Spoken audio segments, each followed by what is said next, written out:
Donc l'association des amis d'Ancestrales sont très contente de vous accueillir. C'est la deuxième année que nous recevons Annick Stevens, qui est professeur de philosophie. L'année dernière, elle nous a parlé de Castoriadis, et cette année, elle a choisi Nietzsche. Voilà, alors il y a, vous avez à peu près tout le monde a des papiers, donc vous savez qu'il va y avoir 10 séances.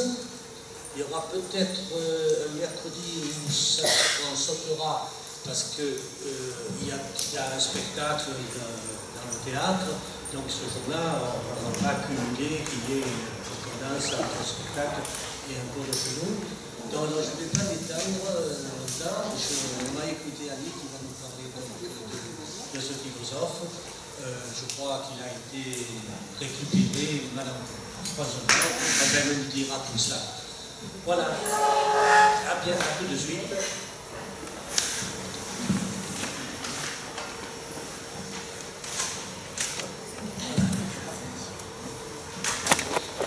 Bonsoir. Comme le dit Francis, Nietzsche, c'est un philosophe qui est particulièrement en même temps connu et méconnu. Connu parce que tout le monde connaît son nom, tout le monde y associe certaines idées générales, critique de la métaphysique, généalogie de la morale, l'idée que toute morale est une volonté de pouvoir, d'une certaine manière, cache d'une certaine manière une volonté de pouvoir. Tout le monde connaît quelques concepts nietzschéens comme le dionysiaque, la volonté de puissance, la notion de surhomme. Et en même temps, il est très méconnu. Pourquoi? Parce que justement ces concepts, on les a abondamment déformés. On a lié à ces concepts des idées qui n'étaient pas celles de Nietzsche au départ. Et cette déformation a eu lieu surtout par des milieux d'extrême droite, en France par l'Action française, en Allemagne par les théoriciens nazis, notamment un certain Alfred Böhler. Et elle a été permise notamment par des manipulations de l'œuvre écrite de Nietzsche lui-même, c'est-à-dire qu'à titre posthume, il a été publié une œuvre qui s'appelle La volonté de puissance, s'intitule La volonté de puissance, œuvre que Nietzsche n'a jamais écrite, qui a été une reconstitution faite notamment par sa sœur, épouse d'un antisémite notoire, une reconstitution à partir de notes que Nietzsche avait faites dans des carnets, qui ne le destinaient probablement pas à la publication ou certainement pas sous cette forme, et donc qui ont été avec des recollages de morceaux, des modifications, enfin bref, selon une présentation que Nietzsche n'aurait pas publiée. Bon, je vous reparlerai de ça parce que ça fait partie plutôt de la fin de l'œuvre de Nietzsche, la notion de volonté de puissance, et puis tous ces écrits posthumes et ce qu'on en a fait. Mais il faut savoir que c'est important. Une bonne partie des associations de Nietzsche avec des thèmes d'extrême droite est complètement abusive. Elle n'existe pas dans son œuvre. Alors sur son antisémitisme, on reviendra, je vous montrerai que c'est extrêmement simple de voir que Nietzsche n'était pas du tout un antisémite, que tout ce qu'il a dit contre la religion judéo-chrétienne, il le dit vraiment en tant que c'est un certain type de religion, et qu'au contraire, il a à plusieurs reprises fait l'éloge des juifs de son époque, comme justement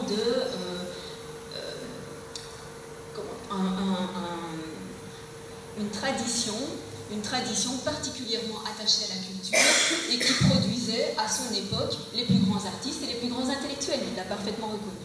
Donc voilà, tout ça, c'est juste pour introduire un petit peu sur cette récupération de Nietzsche, mais la récupération n'a pas été que négative, et c'est important aussi de savoir que des artistes et des intellectuels se sont intéressés à Nietzsche pour d'autres raisons que politiques. Et d'abord, justement, il a eu un certain succès en France par l'intermédiaire des milieux artistiques. Par exemple, André Gide a écrit L'immoraliste en référence au thème nietzschéen de l'immoralisme. Paul Valéry était très intéressé aussi par Nietzsche. Ce sont eux deux qui l'ont sans doute le mieux fait connaître au début du XXe siècle en France. Ensuite, il y a un groupe d'intellectuels de diverses disciplines qui se sont emparés aussi des concepts nietzschéens et en ont fait quelque chose de personnel. C'est le groupe qui s'appelait dans les années 30 le Collège de sociologie et qui réunissait notamment Georges Bataille, Michel Léris, Roger Caillois. Donc c'est un groupe qui était à la fois composé d'ethnologues, d'anthropologues, de psychanalystes et de philosophes et d'écrivains littéraires et qui tentait de faire des études justement au carrefour de ces disciplines, qui avait aussi d'ailleurs une activité, une réflexion politique, à la fois à l'époque, dans les années 30, contre la montée du nazisme, contre la montée du stalinisme et contre l'éternelle médiocrité de la démocratie libérale. Donc ils avaient fort à faire et on peut dire que Georges Bataille a sans doute été l'un des écrivains du XXe siècle qui a le plus correspondu à ce que Nietzsche appelait de ses voeux comme un art dionysiaque. Alors l'art dionysiaque, je vous en parlerai plus longuement la semaine prochaine, parce que c'est surtout dans La naissance de la tragédie que Nietzsche a évoqué, enfin, a forgé cette expression et ce concept. Et je reporte ça pour la semaine prochaine, où il y a tout un développement à faire sur l'héritage grec chez Nietzsche qui est très important. Mais on peut déjà dire que pourquoi Georges Bataille a été particulièrement un héritier du côté dionysiaque de Nietzsche.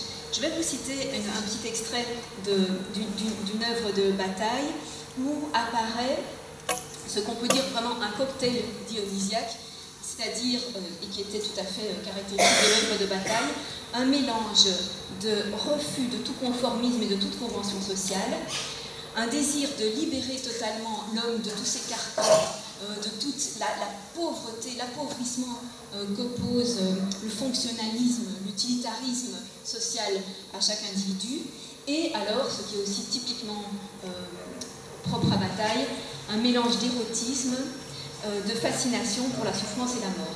Et ça, c'est très dionysiaque. Alors, c'est pas, enfin, on verra quelle place ça peut avoir dans les thématiques nietzschéennes, mais en tout cas, c'est typiquement dionysiaque de comprendre que souffrance, mort, naissance, érotisme, devenir, tout ça ne forme qu'un seul mouvement, et que ce mouvement, il faut dire oui, il faut l'affirmer. Hein, c'est une des belles théories de Nietzsche. Alors Bataille, comment est-ce qu'il reprend ça?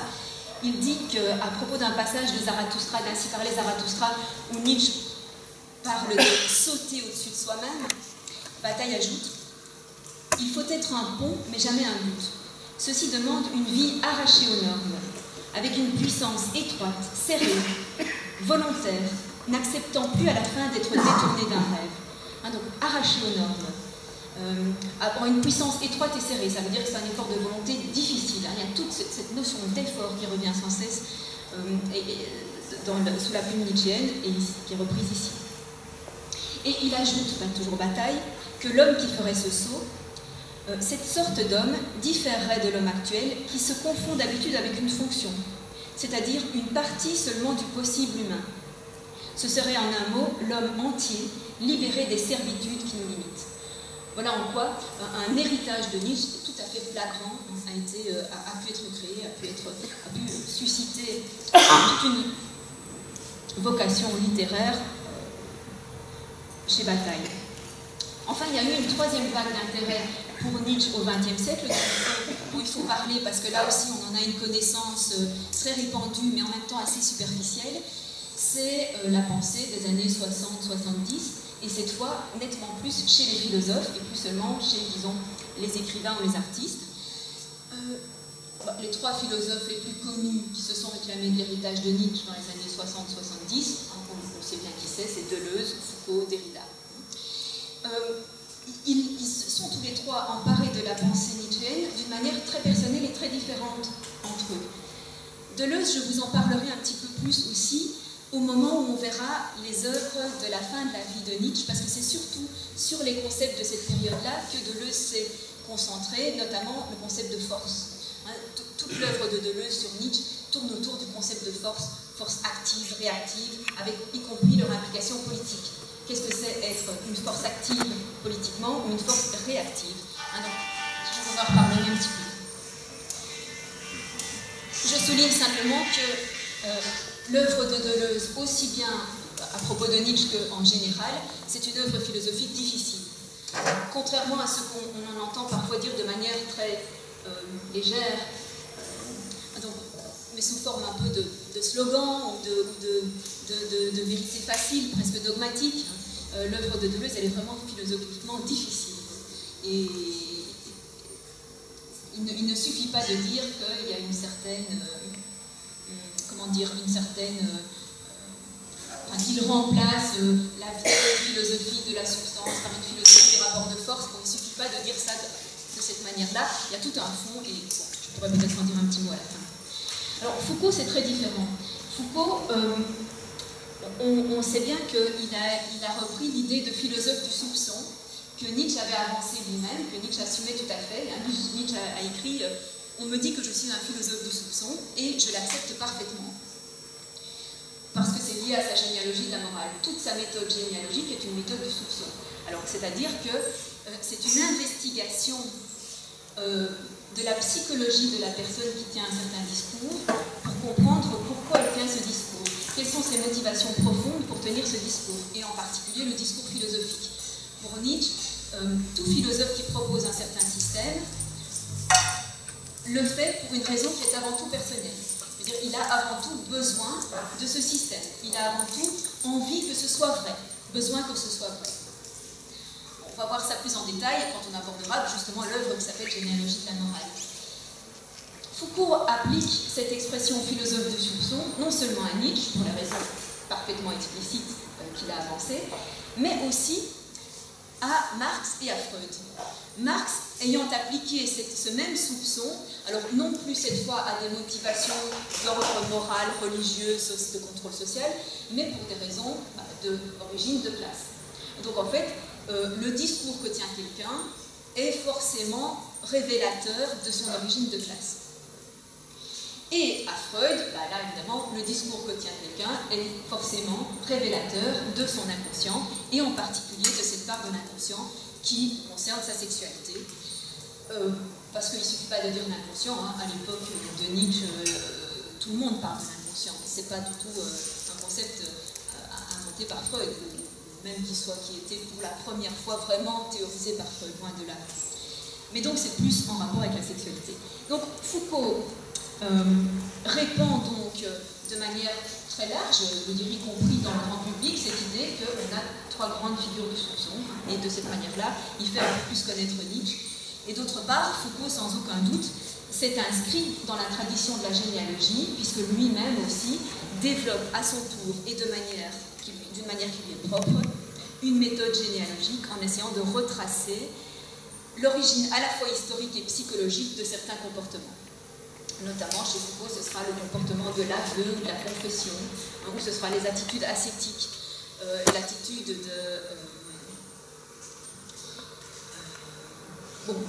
des premiers chrétiens, avec toutes ces... Bon, je vais pas entrer dans les détails, dans la mesure où, encore une fois, c'est quelque chose.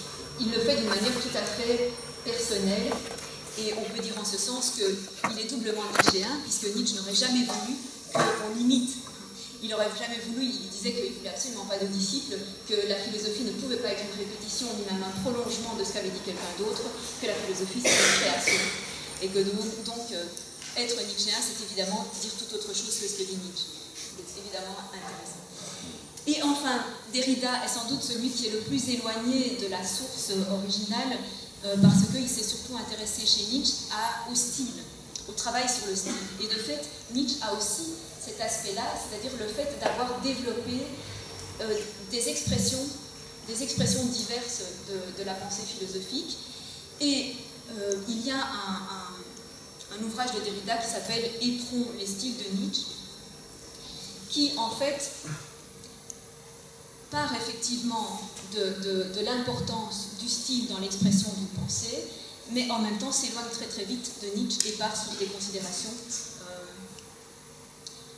que personnellement je ne trouve pas extrêmement intéressantes, et que en tout cas dont en tout cas je peux dire qu'elles n'ont plus grand chose à voir avec Nietzsche au départ. Il n'empêche que c'est en réaction à ces trois auteurs-là qu'on a disons, mis dans le même panier, que dans les années 80, il y a une sorte de retour et d'inversion, de retour de valeur et d'inversion, avec l'affirmation, partant des philosophes Luc Ferry et Alain Renaud, avec l'affirmation pourquoi nous ne sommes pas Nietzschéens. C'est le titre d'un volume paru en 93, et avant ça, ils avaient écrit leur fameuse pensée 68, leur critique de la pensée 68, dans lesquelles ils considéraient ces trois grandes figures intellectuelles comme la quintessence de la pensée 68. Et quelle est leur critique principale contre ce nietzschéisme, le fait d'être nietzschéen? Eh bien, c'est une critique dont on se rend compte qu'elle ne concerne pas l'œuvre de Nietzsche elle-même, elle concerne précisément ce qu'on en a fait dans les années 60-70. Et même pas tellement ce qu'on en a fait au sens vraiment conceptuel, c'est-à-dire ce que par exemple Deleuze en a fait dans son livre sur Nietzsche, mais plutôt la manière dont elle a été à un certain moment, elle a régné à un certain moment sur le monde intellectuel français. Ils disent qu'il était impossible de tenir un discours sans qu'on vous demande immédiatement pourquoi est-ce que tu tiens ce discours, qu'est-ce que tu caches derrière, bref, l'application du soupçon. Et disent que ça c'était infernal et que eux ils estimaient qu'un discours devait être analysé pour son contenu et non pas pour la position de celui qui l'énonçait, ce que Nietzsche aurait tout à fait approuvé par ailleurs. Donc ceci simplement pour vous montrer pourquoi on parle tellement de Nietzsche et pourquoi on en parle tellement peu en fin de compte, tellement peu de son œuvre elle-même. Son œuvre elle-même, alors je vous ai préparé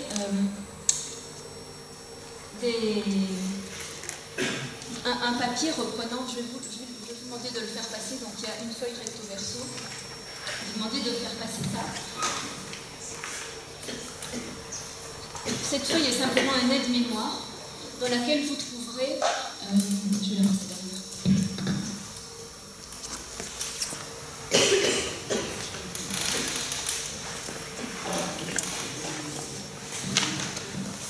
Donc, sur laquelle vous trouverez les œuvres de Nietzsche, donc la liste des œuvres de Nietzsche dans leur ordre chronologique, une bibliographie sélective, c'est-à-dire une série d'ouvrages que je recommande, entre guillemets, c'est-à-dire dont je trouve qu'ils éclairent bien un aspect de l'œuvre de Nietzsche. Et chaque fois, j'ai indiqué en quoi, quel type d'aspect, quel genre de choses ils apportaient par rapport à la connaissance de cette œuvre.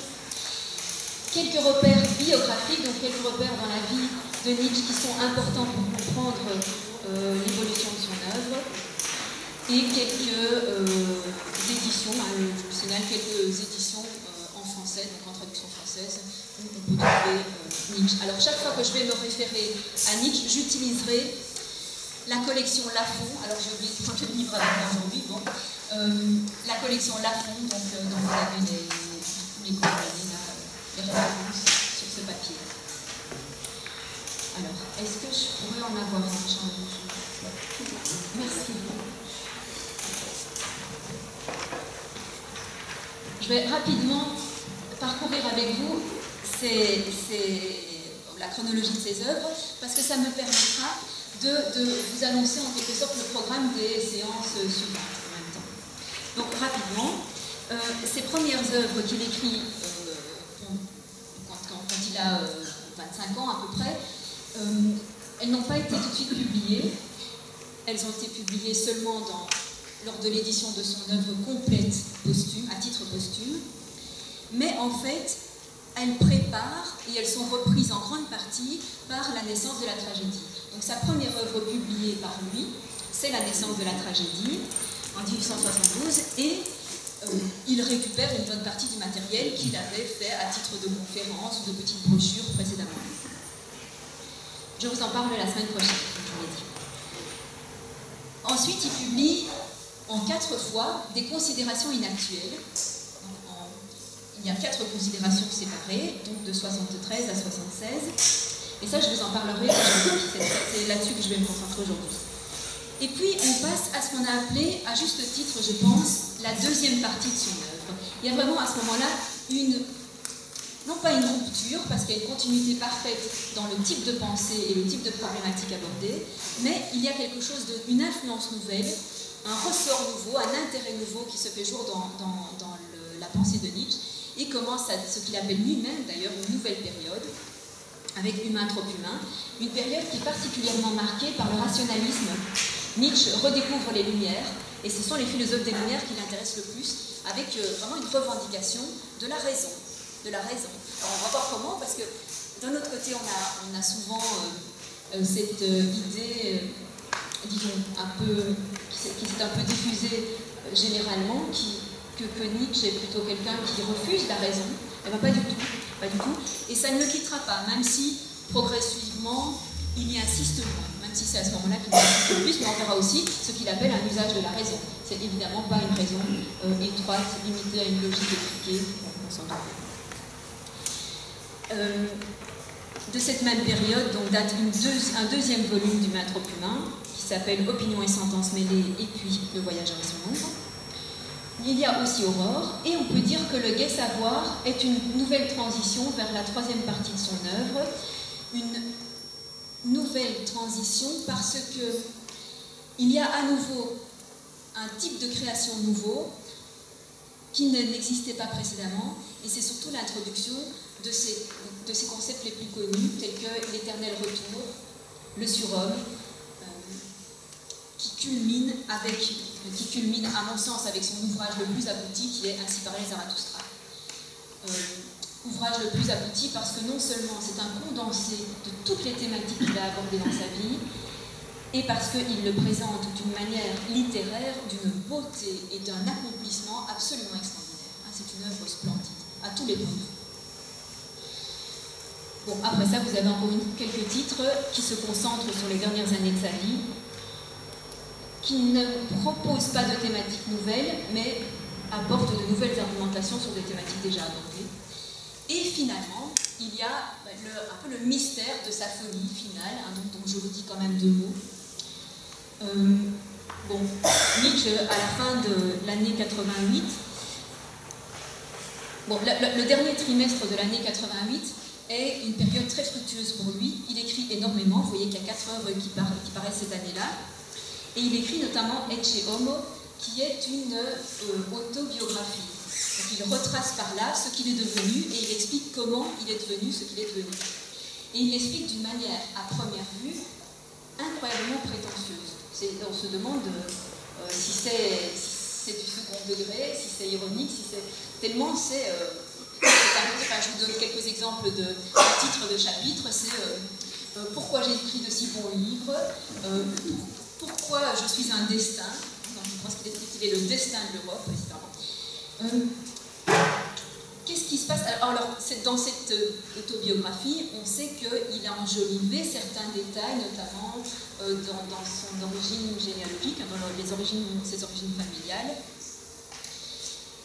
Pour le reste, il y a beaucoup de choses très intéressantes, puisque c'est toujours intéressant quand un philosophe se penche sur le reste de son œuvre et se demande avec quoi il est encore en accord, qu'est-ce qui lui semble le plus important rétrospectivement dans ce qu'il a dit, etc. Donc, ce n'est pas du tout inintéressant, loin de là. Mais il n'empêche qu'on sent qu'il y a quelque chose d'étrange dans son attitude. Et à la fin, tout à fait à la fin de cette année, fin décembre, il écrit à de nombreux amis, de nombreuses personnes avec qui il était régulièrement en correspondance, il leur écrit des lettres qui sont complètement délirantes. Et qui sont vraiment délirantes, c'est-à-dire qu'il prétend qu'il est en train de préparer l'assassinat de l'empereur d'Allemagne. C'est n'importe quoi. À tel point que son meilleur ami, son ami le plus fidèle, qui est un peu plus âgé que lui, un peu protecteur, Franz Overbeck, se précipite chez lui à Turin. Il logeait à ce moment-là à Turin. Et le découvre écroulé, effondré, presque incapable de parler. Nietzsche s'effondre en pleurant dans ses bras. Il est en partie paralysé. Enfin bon, bref, Overbeck le conduit à la clinique psychiatrique de Bâle. Nietzsche il récupère une partie de ses facultés, c'est-à-dire il récupère complètement de sa paralysie. Il récupère sa conscience du présent. Il accepte pendant plusieurs mois de parler avec Franz Overbeck. de lui parler du passé, de parler de son œuvre passée, mais il est absolument incapable d'envisager une quelconque projection sur l'avenir, incapable de se proposer encore une continuation de son œuvre. Et puis cette conscience qu'il a retrouvée décline à nouveau et il tombe dans un état à peu près végétatif. Il termine sa vie, il vit encore 10 ans comme ça dans un état complètement végétatif. Alors on a essayé d'expliquer cette folie par une raison simplement médicale, à savoir la syphilis. Vous avez dû entendre cette hypothèse. C'est une hypothèse que je pense très peu probable parce que on a tout le détail par sa correspondance, on a tout le détail de ses visites à de très nombreux médecins, parce qu'il faut savoir que Nietzsche souffre depuis l'adolescence de terribles maux de tête, accompagnés de nausées, accompagnés de troubles oculaires qui l'ont terriblement handicapé durant toute sa vie, mais ça commence dès l'adolescence. Il a consulté donc énormément de médecins, a suivi des tas de traitements, des tas de cures, et dans aucun diagnostic et aucun traitement proposé, on ne retrouve ce qu'on proposait à l'époque aux syphilitiques. Donc, je pense que ce n'est pas probable. D'autre part, toujours le même Overbeck, ce ami très fidèle, a écrit un petit livre, il se trouve dans la bibliographie que je vous ai donnée, a écrit un petit livre sur ses souvenirs de Nietzsche. Un livre très très sobre, très beau parce que très sobre dans son amitié, où il fait une hypothèse, il ne dit pas que c'est plus qu'une hypothèse, sur la raison pour laquelle Nietzsche a sombré dans la folie. Et cette hypothèse, c'est justement, elle correspond à toute la vie philosophique de Nietzsche. C'est une hypothèse qui est dans la continuité de la vie philosophique, c'est-à-dire c'est l'effondrement dans la folie est la conséquence logique de l'exigence insupportable que Nietzsche s'imposait à lui-même. Overbeck dit avec une telle exigence de probité, d'honnêteté sur soi-même, d'investigation constante sur soi-même, à laquelle s'ajoute une terrible solitude, Nietzsche ne pouvait que s'effondrer dans la folie. Et il y a un petit passage où Nietzsche parle de l'amitié, où il dit à quel point il est nécessaire d'avoir un ami, parce que si on ne peut dialoguer qu'avec soi-même, à un certain moment, on tombe dans l'abîme de ses propres pensées. Cette idée de chute dans l'abîme, en raison d'un dialogue uniquement avec soi-même, il l'avait senti comme un danger. Il n'a pas pu échapper à ce danger, pourtant il avait des amis, mais il ne supportait, comment dire, même ses amis, il en supportait assez peu la compagnie, c'est un homme extrêmement solitaire, barbu. Et surtout, vous verrez que, en fait, il allait tellement loin dans l'application personnelle, existentielle de ses propres pensées, que personne ne pouvait le suivre aussi loin. Il ne vivait pas une vie d'homme ordinaire, il vivait une vie de saint ou d'ermite, de saint sans religion, mais tout de même. Il ne vivait pas une vie ordinaire. Et il a défendu, théoriquement, cette idée qu'un philosophe ne peut pas vivre une vie ordinaire, que c'est nécessaire à la philosophie, que si on veut être un vrai philosophe, si on veut vraiment créer, on ne peut pas être pris dans les préoccupations de l'homme ordinaire. Par conséquent, il se sentait constamment en porte-à-faux avec les autres personnes, y compris avec les plus grands intellectuels qu'il fréquentait, parce qu'il avait des amis qui étaient des grands intellectuels. Overbeck était un grand historien des religions, dont il a beaucoup d'ailleurs appris. Il avait pour ami aussi Paul de Selle, qui était l'un des premiers traducteurs de la philosophie hindoue et l'un des plus grands connaisseurs de cette philosophie. Il avait pour ami des philologues grecs, puisque lui-même avait pour première formation la philologie grecque. Il avait pour ami de grands artistes, notamment un compositeur et musicien qui d'ailleurs a collaboré ensuite à l'édition de ses œuvres complètes. Bref, c'est pas ce qui lui manquait, la stimulation intellectuelle et artistique.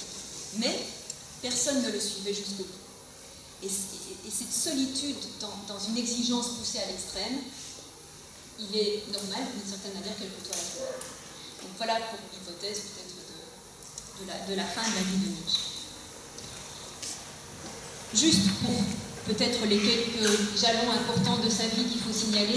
Alors, il faut absolument éviter de toujours, quand on envisage la vie d'un grand créateur, ce qu'on peut appeler ironiquement la morale du valet de chambre. Donc, c'est-à-dire le fait d'essayer d'éclairer une œuvre par des petits détails de la vie privée, ou au contraire même de faire l'impasse sur l'œuvre pour ne plus s'intéresser qu'aux petits détails de la vie privée, hein, et qui évidemment n'ont aucun intérêt si ce n'est une sorte de voyeurisme et aussi de dépréciation de la personne, hein, parce que tout le monde évidemment dans sa vie privée a sans doute des petits travers que ne voit que le valet de chambre, et qui évidemment ne donne absolument aucunement la mesure de ce qui a été créé par ailleurs. Donc c'est absolument pas ça que je veux faire, mais étant donné que pour Nietzsche, la vie se confondait complètement avec la pensée, étant donné que pour lui, on ne pouvait mener qu'une existence en totale conformité avec son pensée, il est logique que ses choix de vie aient correspondu à ses exigences philosophiques. Donc c'est intéressant de voir quels ont été ses choix de vie. Et par ailleurs, les événements survenus dans sa vie ont aussi immédiatement un impact sur sa philosophie. Donc pour la même raison, qu'il y a une liaison absolument indissociable entre les deux. Donc juste quelques événements qui ont été importants probablement pour sa pensée. Il a perdu son père très tôt. Alors il y a un traducteur et commentateur de Nietzsche qui s'appelle Pierre Klossowski, qui a particulièrement insisté sur cet aspect psychanalytique de l'interprétation de Nietzsche, c'est-à-dire qu'est-ce que ça a représenté pour lui la perte du père précoce. Et en quoi, comment se fait-il que dans Ecce Homo, dans son autobiographie, il reparle de ce père avec probablement une interprétation très, très fictive de ce qu'a été son père. Donc effectivement, il y a probablement là une première influence, quel que soit le rôle qu'on lui donne dans la vie du jeune Nietzsche. Ensuite, il y a cette terrible maladie. Cette terrible maladie, sans aucun doute, ça l'a assez vite mis à part. Et ça l'a assez vite fait réfléchir sur des questions qu'on ne se pose généralement pas trop à l'adolescence. La mort, la souffrance, il a été très vite confronté à ça. Alors, bon, ces études, ce sont des études d'abord de lycéens passionnés par l'histoire, par la musique, par les arts en général. Ensuite, d'étudiants à l'université, donc qui choisit pour études les lettres classiques, la connaissance de l'Antiquité classique, et il se met tout de suite à faire des études sur des études pour publications spécialisées, donc alors c'est pas anodin non plus, sur deux auteurs grecs en particulier, l'un qui est un poète aristocratique, et vous savez bien que Nietzsche est connu pour son aristocratisme, j'en reparlerai bien sûr parce que ces positions politiques, si elles ne sont pas d'extrême droite, elles ne sont pas franchement de gauche non plus, hein, il n'y a aucun doute là-dessus, mais il faut voir ce qu'il entend justement par cet aristocratisme, hein, et comment en fait il en fait plutôt une exigence éthique de noblesse du caractère, plutôt que ce qu'on entend par une domination sociale d'une classe aristocratique sur une autre. Donc il est influencé par l'aristocratisme grec, et d'autre part, il fait aussi des études sur les sources des philosophes présocratiques, et il étudie tout particulièrement les philosophes présocratiques, dont il va garder l'influence toute sa vie. Dans La naissance de la tragédie, il y a une grande présence de certains philosophes présocratiques, en particulier Héraclite. La notion de devenir est une notion, on le sait, héraclitéenne. Le fait d'avoir une compréhension de la totalité de l'univers comme devenir est assez héraclitéen. Donc on verra ça aussi la semaine prochaine. Donc voilà pour les influences dues à ces études. Et grâce à ces publications savantes, il obtient un poste à l'université de Bâle. Donc il passe d'Allemagne en Suisse. Et il n'a pas besoin de faire de thèse de doctorat. Il est admis très tôt sur travaux, simplement sur ses travaux. Et à l'âge de 24 ans, il se retrouve déjà professeur. Mais il se fait que, alors probablement, il n'a pas beaucoup aimé cette position de professeur. Et de fait, il critique aussi de manière théorique et générale le fait de philosopher, selon ses propres expressions, à heure fixe, devant un auditoire qui est imposé, comme si on pouvait décider qu'on pense de telle à telle heure, et qu'on confie, dit-il, ses pensées les plus secrètes, parce que c'est important la pensée philosophique pour lui, pour une fois, ça le révèle, ça révèle un homme. Donc, ses pensées les plus secrètes à un auditoire dont on ne sait même pas à qui on s'adresse, en fait. Donc, il n'a pas aimé l'enseignement, c'est une chose certaine, mais c'est pas ça qui a fait qu'il y est resté peu de temps, c'est encore une fois la maladie. Alors ça a été en même temps, évidemment, un terrible désavantage, mais en même temps, ça a été d'une certaine manière un avantage pour lui, parce que, après quelques années, il a pu obtenir un congé pour maladie, d'abord temporaire, et puis un congé définitif de l'université, avec une petite pension, une petite allocation, qui lui était versée par l'université elle-même, et qui lui a permis de vivre jusqu'à la fin de sa vie, enfin, jusqu'à la fin de sa vie consciente, sans plus avoir d'obligation. Alors à partir de là, il s'est mis à voyager.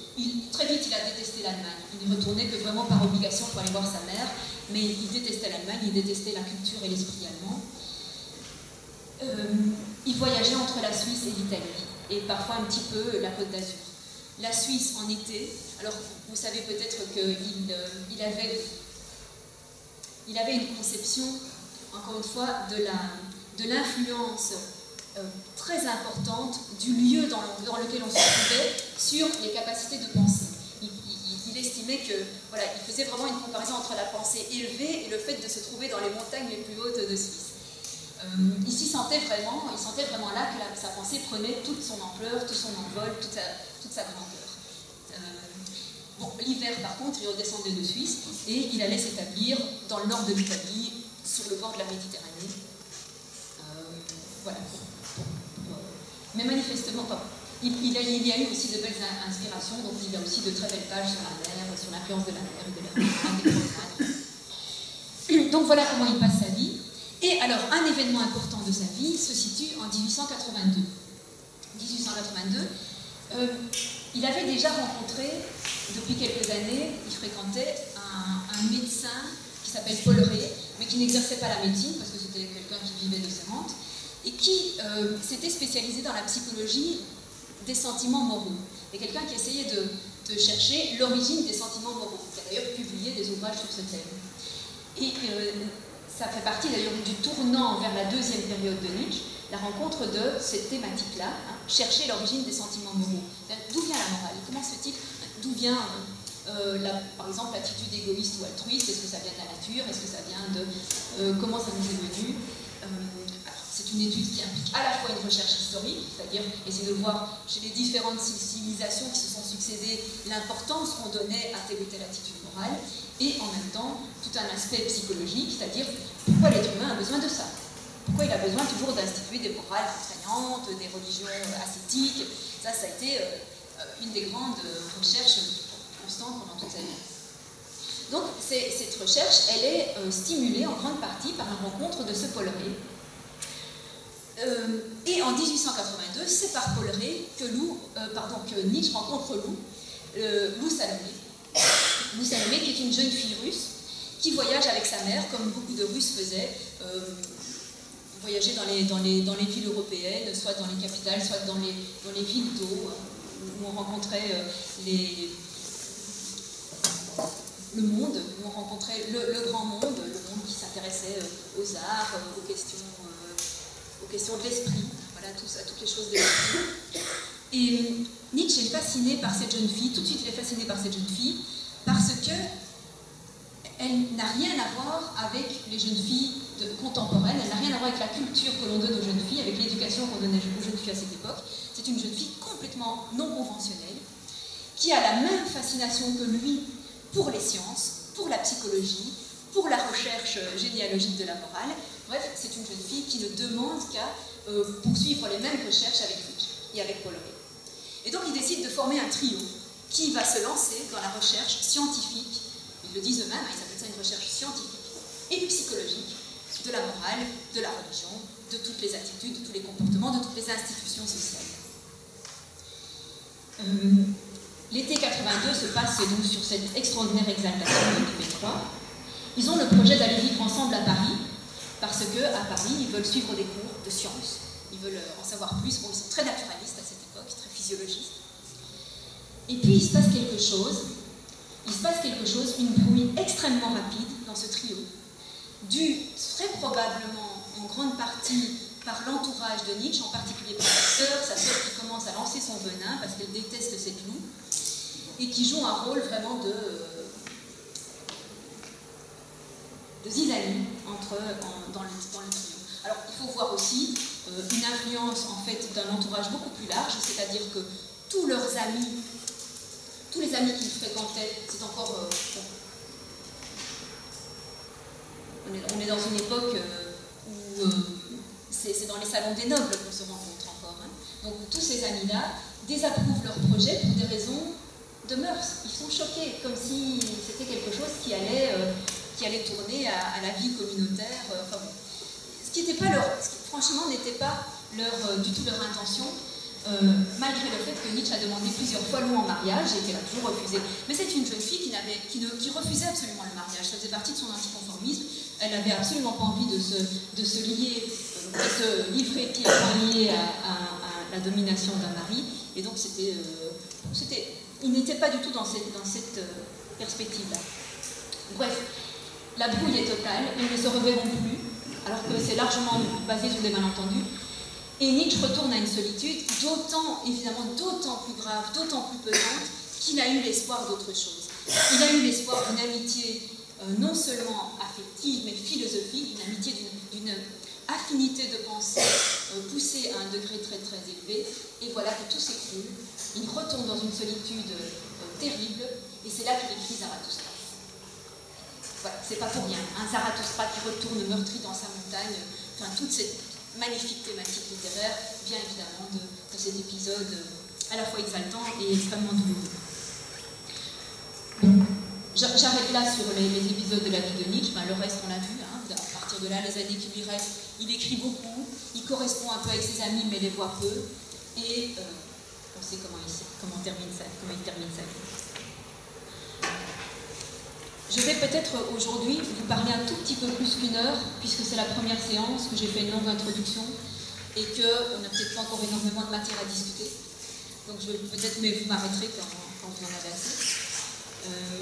Donc là, je plonge dans son œuvre par d'abord l'introduction des considérations inactuelles. L'adjectif allemand pour inactuel, c'est Unzeitgemäß. Donc vous reconnaissez le mot Zeit, le temps, et donc on traduit aussi parfois inactuel par intempestif, tout aussi bien. Inactuel, intempestif, c'est une notion tout à fait centrale de la pensée de Nietzsche à ce moment-là. C'est une théorie générale qu'il énonce et qu'il détaille en 4 thématiques qui sont en fait liées, donc je vais en parler d'abord en général. Cette notion d'inactualité, elle caractérise, d'après Nietzsche, le vrai artiste ou le vrai philosophe. Il en parle conjointement, de l'artiste et du philosophe. Pour lui, la création artistique, la création intellectuelle de type philosophique, se fait dans les mêmes conditions, se fait aux mêmes conditions. Un vrai artiste, un vrai philosophe, c'est quelqu'un qui doit faire son œuvre contre son époque.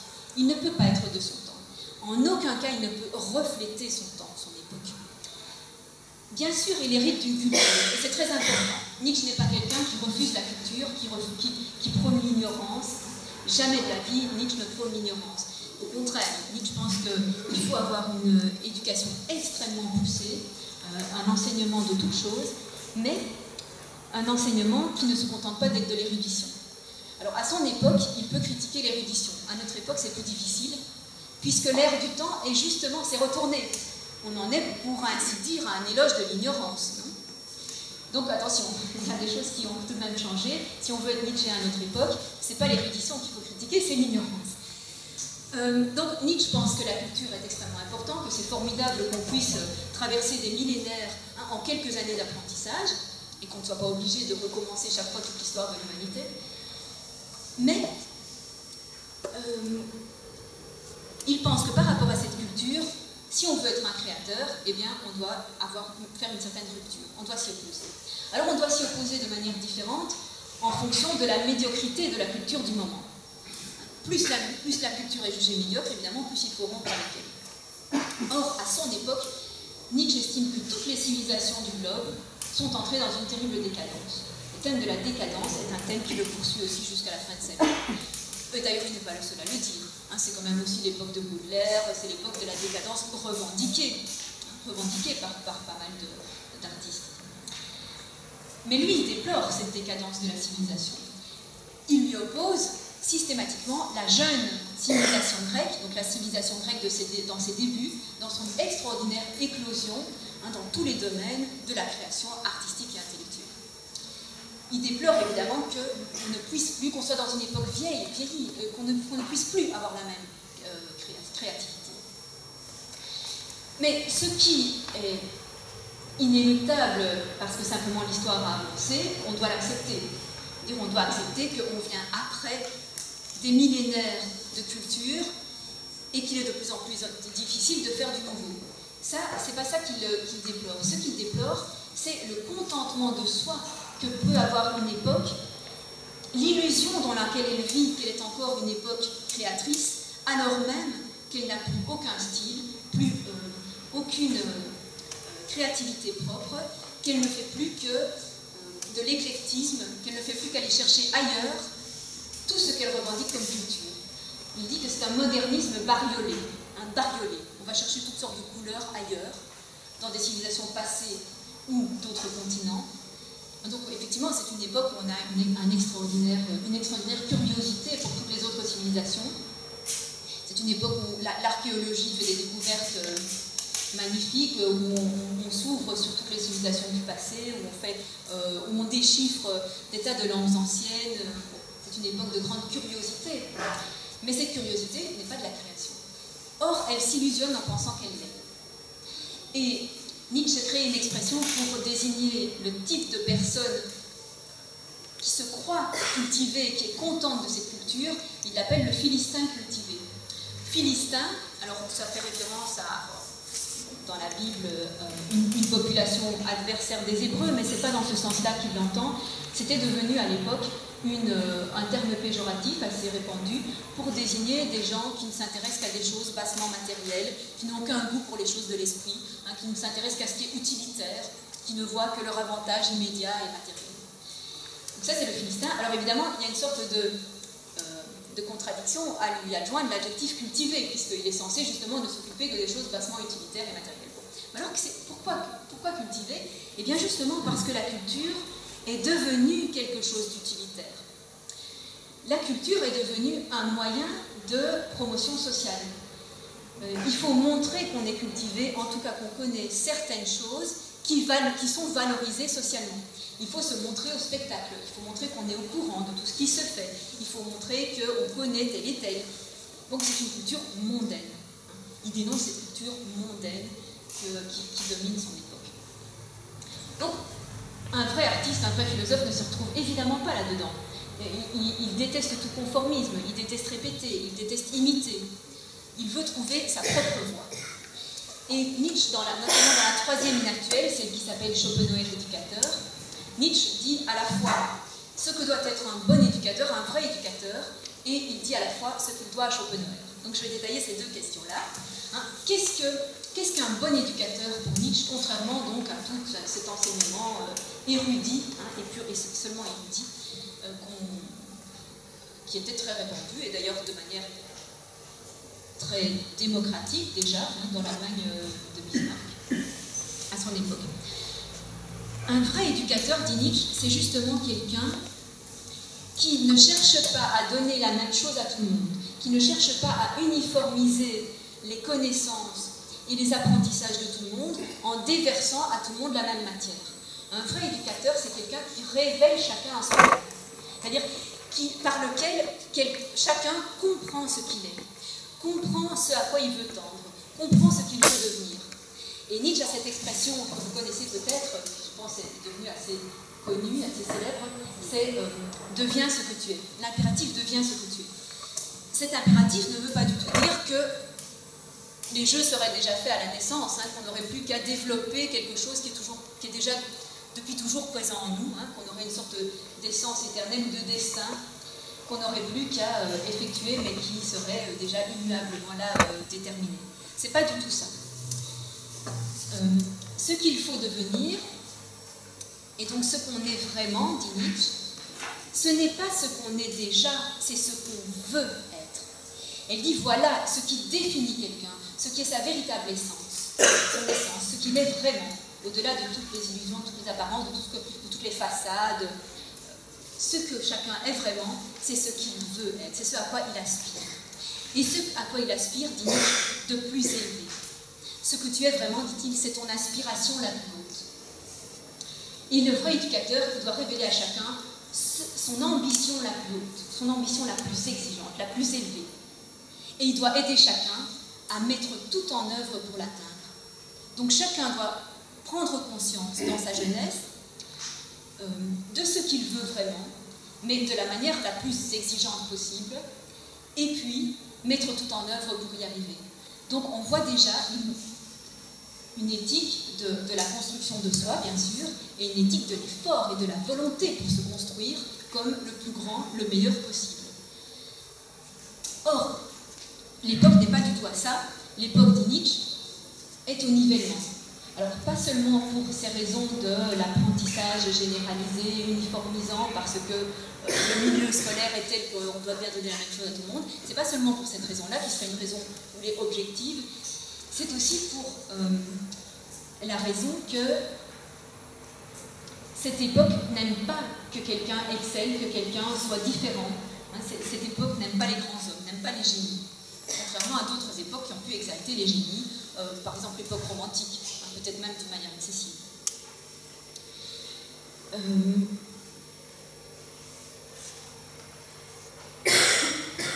Donc Nietzsche va prôner ce qu'il appelle un héroïsme de la véracité. Un héroïsme de la véracité. C'est-à-dire, pourquoi la véracité d'abord? Parce que cet impératif de devenir ce qu'on est, c'est-à-dire son inspiration la plus haute, c'est un impératif qui demande une très grande lucidité sur soi-même. C'est-à-dire qu'il ne faut pas se contenter trop vite de ce qu'on devient, il ne faut pas croire trop vite qu'on est arrivé la personne qu'on avait envie de construire. Il ne faut jamais se contenter, en fait. C'est une attitude où on n'est jamais content de soi. Ce n'est jamais suffisant, ce qu'on fait. Il y a toujours plus à développer. Hein, et c'est retrouver hein, ce Nietzsche toujours insatisfait, toujours à vouloir aller plus loin, à poursuivre l'effort de plus en plus tendu. Donc la véracité, c'est cette lucidité, cette probité qu'on fait qu'on ne s'illusionne pas sur soi-même. On ne va pas se leurrer en se disant « je suis déjà arrivé ». Non, jamais. C'est impossible. Et pourquoi c'est un héroïsme? Vous vous rendez bien compte à quel point c'est dur, à quel point c'est difficile. Et en outre, on va très vite se trouver isolé, en but au reste de la société, parce que cet héroïsme, on va l'imposer aussi aux autres. Nietzsche dit, il ne faut surtout pas être gentil.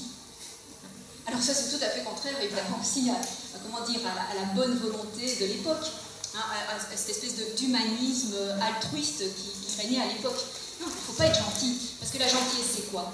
La gentillesse, c'est le fait d'excuser toutes les faiblesses. C'est le fait de relâcher de relâcher justement les exigences, de ne pas demander trop à autrui, de le laisser dans sa paresse, dans sa rapidité à être content de soi. Non, ce qu'il faut, d'autant plus d'ailleurs si on prétend être ami avec quelqu'un, c'est exiger de lui constamment plus d'efforts et être critique. Être méchant, dit Nietzsche. Mais cette méchanceté, c'est cette critique. C'est de dire, mais voilà, ce qu'on doit attendre d'un ami, ce n'est pas qu'il vous plaigne, qu'il vous console. C'est le contraire. Il ne doit jamais vous consoler. Il doit vous enfoncer, il doit vous faire remarquer tous vos défauts qu'il vous reste encore à corriger. Bon, c'est Dieu. C'est Dieu pour tout le monde. Mais c'est à ce prix qu'on va réaliser son ambition. Et lui, il a cette ambition d'être un vrai philosophe. Et il s'impose toute sa vie ce prix. Alors, une autre exigence, et puis j'en passerai à Schopenhauer, une autre exigence pour devenir un vrai philosophe, c'est aussi de ne pas être dépendant. De n'être dépendant, dit Nietzsche, ni de l'État, ni d'une institution, on pense à l'université, ni de conditions matérielles. Alors, les conditions matérielles, comme je vous l'ai dit, un petit peu par chance, il a résolu la question grâce à cette petite allocation qu'il lui a versée pour sa maladie. Nietzsche est bien conscient que tout le monde ne peut pas résoudre le problème de cette façon-là, et il dit, mais c'est à chacun de trouver une manière de répondre à ses besoins en y consacrant le moins de temps possible. Il dit, si on n'a pas 3/4 de son temps pour soi, on est un esclave. 3/4 de son temps pour soi. Donc, il reste 1/4 de temps pour subvenir aux besoins matériels indispensables à la survie, à la subsistance. Mais ces besoins, dit-il, il faut évidemment avant tout agir pour les diminuer au maximum, pour que justement on ait le moins possible besoin d'assurer sa subsistance. Et ça implique par exemple de ne pas avoir de famille. Hors de question de commencer à se charger d'enfants. Non, ça c'est pas possible. Il faut choisir. Ou bien vous les créez, ou bien vous enchaînez à une famille, etc. Comme disait Cicéron, libri aut liberi, des livres ou des enfants. Alors on peut essayer de contredire, on peut essayer de s'insurger contre ça, mais on n'est pas des génies non plus. Enfin, je veux dire, nous peut-être qui essayons de concilier le tout, on n'atteint pas les sommets qu'il a atteints. Il faut être conscient aussi de ça. Alors, donc il faut se libérer donc, des contraintes matérielles, retrouver une extrême frugalité, et bien sûr, vous avez ici l'inspiration des cyniques antiques, des cyniques grecs, Diogène de Sinope, qui vivait avec le moins possible, la plus grande frugalité possible, selon l'adage, ne pas posséder pour ne pas être possédé.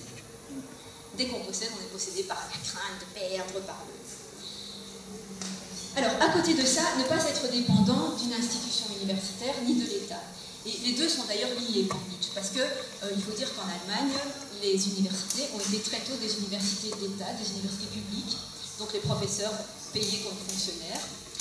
Or, pour Nietzsche, tout État ne crée des universités que pour former des gens qui vont le servir. Que pour former des gens qui vont le servir, c'est-à-dire des gens qui répondront aux fonctions utilitaires dont l'État a besoin. L'État a besoin d'ingénieurs, de médecins, de juristes, l'État a besoin de personnes dévouées avant tout à l'État et prêts à le servir avec toutes les connaissances, toute la formation qu'on va leur donner. L'État ne paye pas des professeurs pour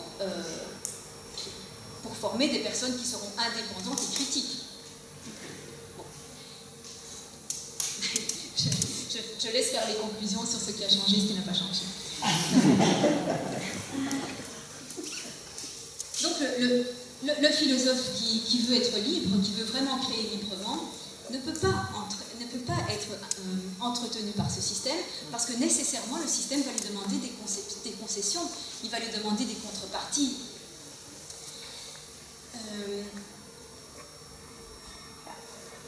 Et d'autre part, une philosophie de professeur, dit Nietzsche, ne peut pas être une philosophie vraiment créatrice.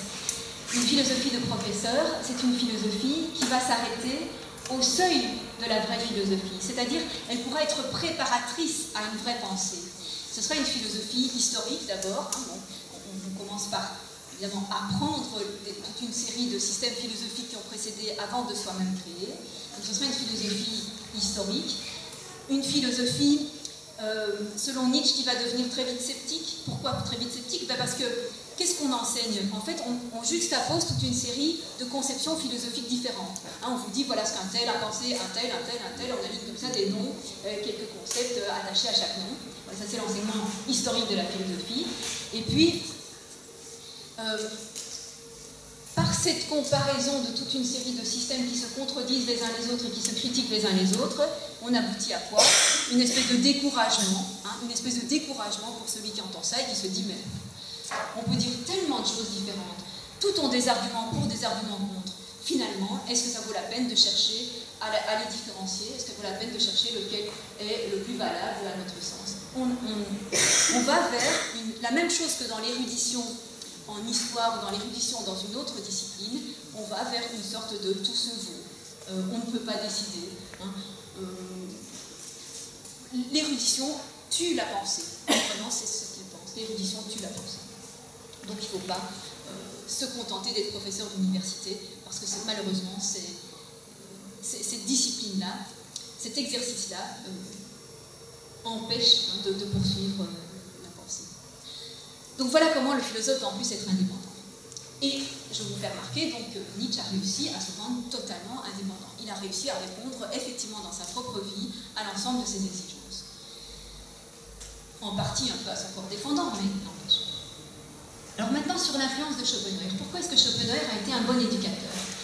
Schopenhauer, c'est un philosophe qui est mort en 1860, et donc que Nietzsche n'a pas connu directement, que Nietzsche n'a jamais eu pour professeur, mais c'est en lisant l'ouvrage principal de Schopenhauer, qui s'appelle « Le monde comme volonté, comme représentation », c'est en lisant cet ouvrage que Nietzsche a pris conscience de cette idée qu'il voulait être quelque chose lui-même et qu'il voulait se donner les moyens de le devenir. Donc toute cette idée de formation de soi, de manière totalement individuelle et propre à lui-même, il a trouvé la stimulation dans l'ouvrage de Schopenhauer. Et effectivement, dans toute son introduction, Schopenhauer parle de la même chose. Il parle de l'indépendance du philosophe. Il parle de la véracité, de la recherche de la vérité, sans se soucier aucunement de l'opinion des contemporains, sans se soucier aucunement du succès qu'on remporte quand on essaye de publier, sans se soucier du succès de ses cours. Alors il faut vous dire que le pauvre Schopenhauer, en fait, donnait cours dans l'auditoire juste à côté de celui de Hegel, et que tous les étudiants étaient chez Hegel et personne chez lui. Signe des temps, je veux dire, l'époque était mûre pour entendre un Hegel, elle n'était pas mûre pour entendre une philosophie comme celle de Schopenhauer. Venons-en à cette philosophie. Pourquoi est-ce que ça a servi aussi de détonateur chez Nietzsche pour se délivrer de certaines illusions métaphysiques ou philosophiques qu'il avait encore, et pour choisir de s'engager dans cette voie, d'y aller plus loin. Donc la philosophie de Schopenhauer, c'est, pour le dire en résumé quand même, je ne vais pas trop m'étendre, mais c'est une philosophie qui repose d'abord sur la distinction kantienne essentielle entre phénomène et chose en soi. Donc il faut que je vous dise un petit mot de cette distinction entre phénomène et chose en soi. Ça se trouve dans la critique de la raison pure de Kant. Cette distinction, qu'est-ce que c'est? En fait, dit Kant, tous les objets dont nous pouvons avoir une expérience, tous les objets du monde que nous pouvons connaître, que ce soit par notre sensibilité, nos cinq sens, ou par notre entendement, c'est-à-dire notre intelligence, notre compréhension des choses. Ce dont nous pouvons avoir une connaissance quelconque. Tous ces objets sont en fait des phénomènes. Phénomène veut dire, étymologiquement, ce qui apparaît. Ce sont toutes des choses qui nous apparaissent. Elles nous apparaissent. Et forcément, il faut que nous ayons des récepteurs pour qu'elles nous parviennent, pour qu'elles parviennent à notre conscience. Ces récepteurs sont les sens et sont aussi ce que Kant appelle les catégories de l'entendement, c'est-à-dire des sortes de structures de compréhension qui font que nous pouvons appréhender différents phénomènes. Je vous donne un exemple de telle structure de compréhension. Par exemple, la relation de causalité. Nous ne pouvons pas comprendre un phénomène naturel sans cette structure de cause à effet. Nous avons tout le temps besoin de savoir pourquoi quelque chose se passe comme ça se passe. Nous cherchons justement la cause. Pourquoi telle réaction chimique a lieu, nous cherchons la cause. Toute notre compréhension des choses repose notamment sur ces structures. Il y en a d'autres qui sont proposées par Kant. Les catégories de l'entendement, ça comprend aussi tout simplement la distinction entre existant, possible et nécessaire. Nous avons besoin de savoir, pour connaître scientifiquement, et c'est bien la science qui est en jeu ici, pour connaître scientifiquement, nous avons besoin de savoir si un phénomène observé est existant d'abord, est-ce que ça existe vraiment ou est-ce que c'est une illusion due à d'autres choses. Est-ce que c'est nécessaire, c'est-à-dire est-ce qu'il y a une raison pour laquelle ça ne peut pas se passer autrement, ou pour d'autres phénomènes, nous pouvons nous demander s'ils sont simplement possibles. Donc ça aussi, dit Kant, ce sont des structures, si vous voulez, que nous appliquons aux choses, mais que nous ne pouvons pas constater par elles, qui ne nous viennent pas d'elles directement. C'est-à-dire, ce n'est pas dans les choses qu'il y a la structure, l'opposition possible, existant, nécessaire. C'est seulement dans notre entendement, seulement dans notre pensée. Donc, tout ce que nous comprenons de cette manière, et que nous connaissions scientifiquement, ou que nous connaissons de manière plus spontanée, plus ordinaire, tout ça, ce sont des phénomènes. Alors, c'est quoi la chose en soi? Est-ce qu'on n'a pas épuisé tout le réel comme ça, de cette manière-là? Eh bien, la chose en soi, c'est justement ce qui ne peut, par définition, pas être connu de nous, par définition, parce que c'est justement ce qui ne nous apparaît pas, ce qui ne nous apparaît selon aucun mode d'apparition, ni par les sens, ni par des structures explicatives, ni par la pensée. Ça ne nous apparaît d'aucune manière. Or, il faut supposer que ça existe, parce que pourquoi est-ce qu'il n'existerait dans le monde que des choses telles qu'elles nous apparaissent? Nous savons bien que nos sens, par exemple, sont limités. Nous savons aussi que notre intelligence est limitée. Mais nous pouvons aussi penser qu'en plus, chaque chose est en elle-même peut être différente de ce que nous voyons d'elle, de ce que nous comprenons d'elle. C'est juste quelque chose que nous ne pouvons pas prouver. Nous ne pouvons prouver ni qu'elle est différente, ni qu'elle est égale à ce que nous voyons d'elle, à ce que nous comprenons d'elle. La chose en soi, on ne peut ni prouver qu'elle est la même, qu'elle se réduit au phénomène, ce qui nous apparaît, ni prouver qu'elle est complètement autre chose. On ne peut absolument rien en dire. Mais on doit quand même supposer qu'elle existe. D'accord? Parce que c'est vraiment une opposition, une nécessité, en fait. Que si ce que nous connaissons, c'est les choses telles qu'elles nous apparaissent, les choses, elles sont aussi, indépendamment de nous, elles sont aussi quelque chose. Parce que sinon, ça reviendrait à dire que les choses ne sont que ce que nous voyons d'elles, que ce que nous percevons d'elles, ce qui est une sorte de délire subjectif, c'est-à-dire comme si le sujet créait entièrement le monde. Donc voilà pour la théorie kantienne. Alors, qu'est-ce que Schopenhauer en fait? Et après j'arrête. Qu'est-ce que Schopenhauer en fait? Alors, il la transforme quand même. Il part totalement de l'idée de phénomène. Il la répète, bon, nous ne connaissons du monde que les phénomènes. Mais il ajoute ceci. La chose en soi, lui, il ne veut plus qu'elle soit simplement ce qui apparaît comme une sorte de, vous voyez, de nécessité, que même maintenant, même les scientifiques doivent reconnaître. Ils ne font de science que des phénomènes. La chose en soi, dit Schopenhauer, en fait, si on peut savoir ce qu'elle est, on peut reconstituer ce qu'elle est. Et comment est-ce qu'il propose de la reconstituer? Il propose de la reconstituer à partir de l'expérience de l'individu lui-même, de l'expérience d'un sujet, qui fait une différence entre ce qu'il est comme phénomène et ce qu'il est comme chose en soi. Donc, chacun pour soi, nous pouvons nous demander que suis-je comme phénomène et que suis-je comme chose en soi.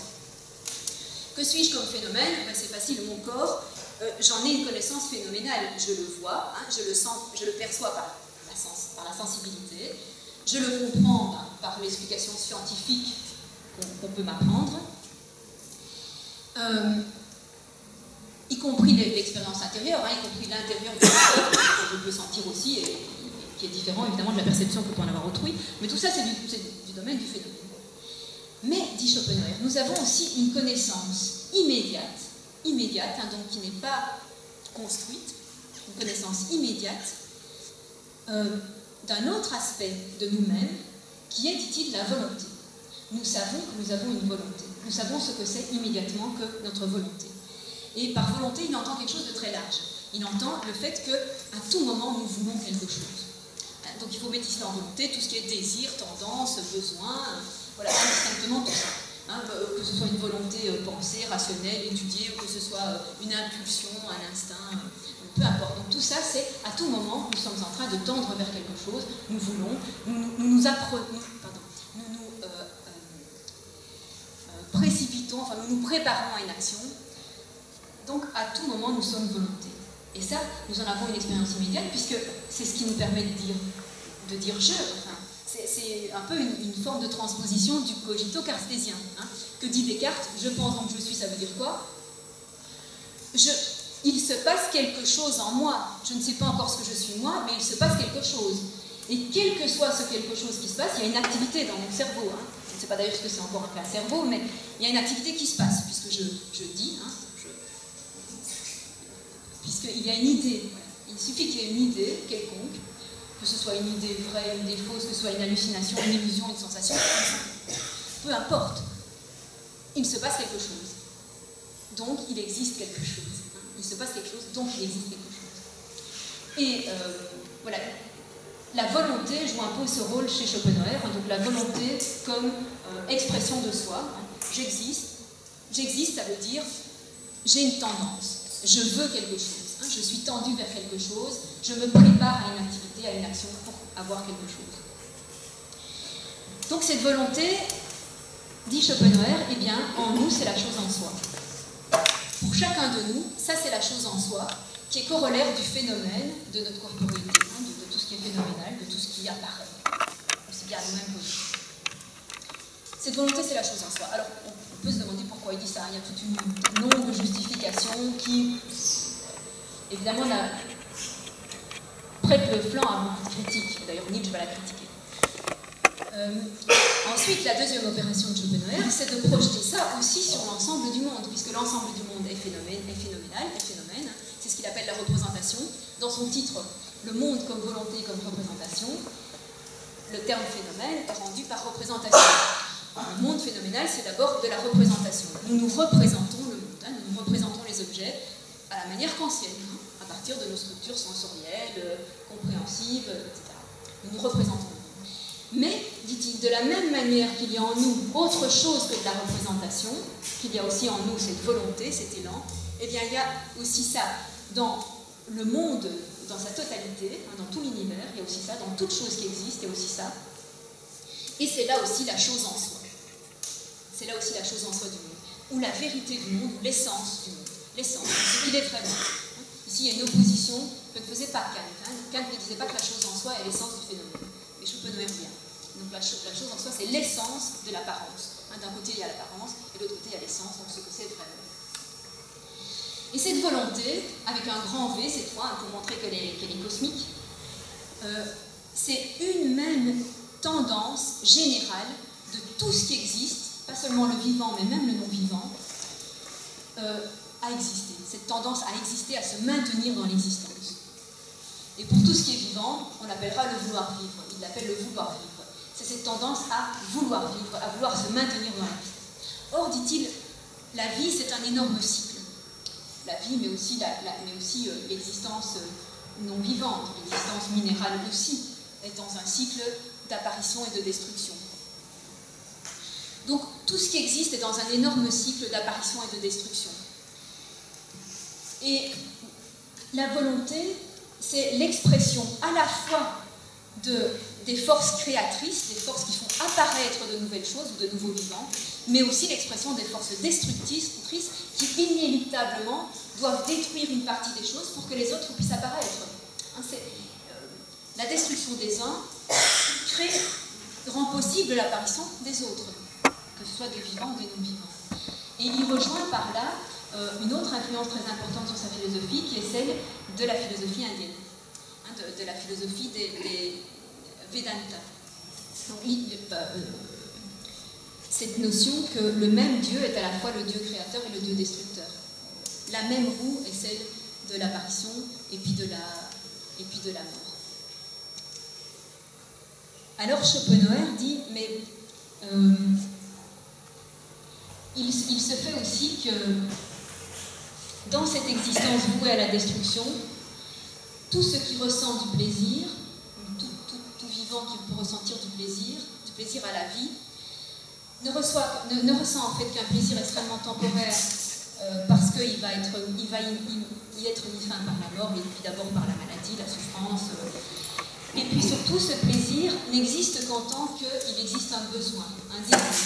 Le plaisir n'est là que comme satisfaction du désir et comme suppression provisoire du besoin.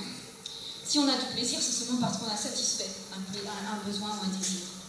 Et donc, en fait, on est sans cesse relancé vers de nouveaux besoins et de nouveaux désirs. Et ça de manière inéluctable, de manière incessante. Donc, on est finalement dominé, non pas par le bonheur, mais dominé par le malheur, dominé par le manque, dominé par l'insatisfaction. C'est ça notre moteur, c'est toujours l'insatisfaction. Tout ce qu'on fait, c'est à cause de l'insatisfaction. Sinon, on ne serait pas tout le temps justement à vouloir quelque chose. Toute notre activité, tout ce qu'on peut déployer, en fait, quelle qu'elle soit, de quelque type que ce soit, c'est toujours avec comme moteur une insatisfaction, un manque, un besoin. Donc en fait, notre condition, c'est une condition malheureuse. Et c'est la condition de tout ce qui existe, c'est une condition malheureuse. Vous avez là vraiment une interprétation extrêmement pessimiste de l'existence. Qui ne plaît pas à Nietzsche d'ailleurs. Il faut bien vous dire que quand il dit qu'il est influencé par Schopenhauer, il a quand même certaines réserves, et notamment là-dessus. Et c'est là-dessus qu'il va insister d'ailleurs de manière très très importante par la suite sur le fait qu'il ne partage pas du tout cette interprétation de la vie. Il dit, il refuse les calomniateurs de la vie, comme il dit. Et ça, c'est vraiment une calomnie contre la vie. Et s'insurge contre le fait qu'au contraire, ce qui est premier, c'est l'affirmation, c'est la joie, c'est la création, c'est premier sur la souffrance. Bon, on y reviendra parce que ça fait partie de toute la question d'abord du dionysiaque, on verra la semaine prochaine, et puis aussi de l'éternel retour. Hein, comment ça se fait que l'éternel retour, ça doit nous apporter une joie et non pas une souffrance. Bon, donc, il n'en reste pas moins que Nietzsche est influencé par Schopenhauer simplement parce que Schopenhauer ouvre les yeux sur certaines choses, hein, fait ouvrir les yeux sur certaines choses, c'est-à-dire rend plus lucide sur certaines choses. Dans une époque où il faut savoir que, enfin, il faut garder à l'esprit que c'est une époque d'idéalisme, de profond idéalisme, cette deuxième moitié du XIXe siècle. Idéalisme au sens où on pense que les progrès de la science vont entraîner des progrès dans tous les autres domaines aussi. Donc on va pouvoir avoir par exemple un progrès moral, y compris malgré la disparition progressive de la foi religieuse, qui a été la garantie jusque-là. Que les progrès de la science vont aussi faire mieux comprendre toutes sortes de nécessités sociales et que donc on va résoudre les problèmes sociaux, les problèmes des guerres, les problèmes des conflits, les problèmes des inégalités. Enfin, on a une espèce d'optimisme basé sur le positivisme en fait, hein, basé sur le positivisme scientifique, sur la foi en la connaissance, la foi en le progrès. Et Nietzsche dit, attendez, allez lire Schopenhauer. Allez lire Schopenhauer et puis redites-moi si vous osez encore dire que voilà, tout va s'arranger simplement parce qu'on a la connaissance. Il dit attention à la connaissance scientifique, oui, elle est valable. Oui, il est vrai que nous pouvons avoir toutes sortes de cohérences, on construit toute une cohérence dans la connaissance des phénomènes, c'est tout à fait vrai. Mais n'oubliez pas que ce ne sont jamais que des phénomènes aussi. Hein. Et puis quand vous pensez à la volonté, demandez-vous ce que c'est que cette volonté, ce que c'est que cet élan qui prend toujours à la fois la forme destructrice et la forme créatrice.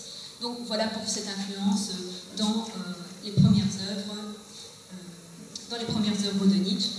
Et je vais encore ajouter une toute petite chose, si je peux, pour la cohérence quand même du propos. Une autre influence tout à fait importante sur Nietzsche à cette époque, c'est celle de Wagner. Et la quatrième inactuelle, elle est dédiée à Wagner. C'est une époque où Nietzsche fréquente la famille Wagner et tout son entourage. Il assiste aux représentations à Bayreuth, etc. Et donc, il estime que... il pense que Wagner va apporter le renouveau dans la musique qui est nécessaire, mais pas seulement dans la musique au sens simplement esthétique, mais en tant que, par la musique, on atteint le plus profond de la dimension la dimension la plus profonde de l'être humain. Et que donc ça va être un renouveau anthropologique complet grâce à la musique de Wagner. Bon, alors après, toute l'histoire justement de ses relations avec Wagner montre un renversement total par rapport à son admiration première. Alors en partie parce qu'il pense que Wagner a changé, que son œuvre change, que Wagner devient de plus en plus religieux, hein, de plus en plus chrétien, de plus en plus ascétique, donc tout ce que nous disons. Mais aussi, et donc il n'est plus du tout le musicien dionysiaque qu'il avait cru au départ, mais aussi parce que Nietzsche se rend compte qu'il a été un petit peu illusionné lui-même, qu'il s'est un peu illusionné lui-même. Donc c'est une époque où Nietzsche pense que Wagner, pour faire le lien avec la position d'inactuel, il pense que Wagner devrait être un inactuel dans son époque, devrait être inactuel, puisqu'il est vraiment un génie et un réformateur musical. Donc il devrait ne pas être en accord, ne pas être accepté par son époque. Or il se fait que Wagner a beaucoup de succès. Donc comment l'expliquer? Alors Nietzsche propose que, en fait, Wagner a beaucoup de succès auprès d'un certain public qui lui aussi a rompu avec le conformisme de son époque. Donc il y aurait tout un public privilégié, toute une frange de gens qui auraient qui seraient capables de se détacher des valeurs vieillies, des vieilles normes en art et puis dans tout ce qui touche à l'art, dans toutes les conséquences de l'art, et que donc l'inactualité serait partagée par un certain nombre de personnes. Après, là aussi, il considérera ça comme une illusion totale qui s'était faite à l'époque, et en fait, il se rend compte en fait, très très vite, en assistant justement aux représentations à Bayreuth, que la plupart du public ce sont ces fameux Philistins cultivés, ce sont ces fameux mondains qui ont besoin d'être en eux-mêmes en représentation. Ce sont des gens qui ne s'intéressent pas directement justement à la profondeur musicale ou à la profondeur intellectuelle qu'on peut en tirer, mais pour lesquels c'est un spectacle, une réjouissance et une fonction sociale. Donc, ils gardent encore à cette époque quelques petites illusions qui vont très vite disparaître. Voilà, je vous remercie et maintenant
c'est un enjeu très important de l'art contemporain. Il y a quelque chose là qui... Enfin, ça fait longtemps qu'on parle, je ne dirais même pas de la mort de l'art, mais enfin d'une difficulté à renouveler les genres artistiques. Il y a une sorte de justement, pour s'éviter de devoir sans cesse refaire ce qui a déjà été fait, on est obligé au contraire par la création de nouveautés à tout prix. Et la nouveauté à tout prix n'est plus par une recherche de la valeur de ce qu'on crée, mais simplement par une recherche de rupture. Donc l'art contemporain peut se définir vraiment par la recherche systématique de la rupture par rapport à ce qui a déjà existé. Et par conséquent, une critique, je crois, qui serait inactuelle de ça, une manière d'être inactuelle par rapport à ça, ce serait de se dire je peux parfaitement assumer de faire quelque chose qui a déjà été fait, mais je le ferai autrement. Hein? Il s'agit toujours de repérer quelle est la pensée dominante de l'époque, quelle est la valeur dominante dans un certain domaine, et se dire est-ce que j'accepte cette valeur dominante? Est-ce qu'elle me semble intéressante? Ou bien est-ce qu'elle me semble simplement reproduite par paresse? Il insiste beaucoup sur la notion de paresse, parce que c'est plus facile de s'inscrire dans un courant existant que de créer sa propre valeur, que de penser par soi-même dans le cas de la pensée, et de trouver son propre style dans le cas de l'art.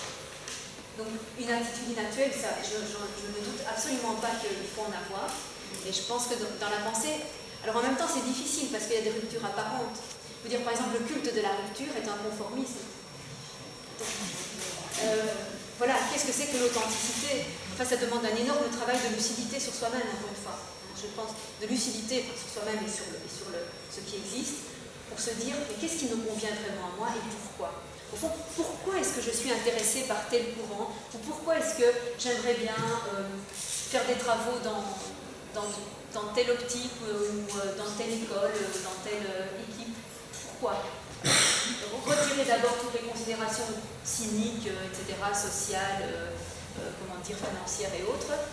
Et bon, concentrons-nous simplement sur les motivations qui sont vraiment artistiques ou intellectuelles. Et encore là, il y a des illusions. Encore là, il y a des illusions. Et encore là, il faut se dire, mais est-ce que je m'inscris vraiment dans ce courant de pensée? Est-ce que ça évoque vraiment, moi, quelque chose? Ou bien c'est faute d'avoir suffisamment réfléchi que je n'ai pas d'autre possibilité que de m'inscrire dans un courant existant? pense que oui, c'est un travail sur soi qui est tout à fait possible et qui devrait être fait.